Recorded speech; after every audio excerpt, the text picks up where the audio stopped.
So you have these two really distinct cultures and mindsets. Number one, the highly creative mindset, which is producing all these different variants, and then you've got the engineering people who say that's great, but I've got a release going out, at the end of the month, right? I've got to nail it down, right? So, what kind of organizational structure do you have? Who's in charge? Who decides? Is it the designer that's in charge? We want to talk about, when we think about Apple, we talk about a design-led company, right?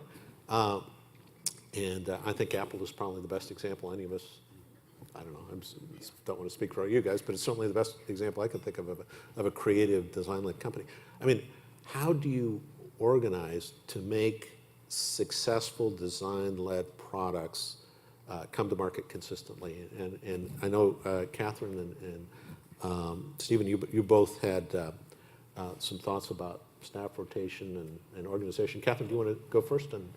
Yeah, sure. I think it goes back to what I was mentioning. It's really having those roles be peers of when you have product management, when you have engineering, when you have design as peers, equal players at the table, and really pushing one another very hard to create the best product possible.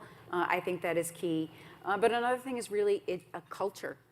Culture is absolutely key. Your organization has to value great.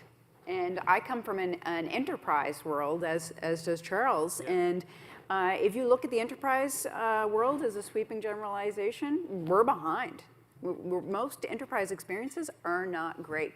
Wow. So to be in an environment where great is valued, that's one of the core things to really drive success. And having equality in those roles will help you've got the culture actually deliver on the cultural value.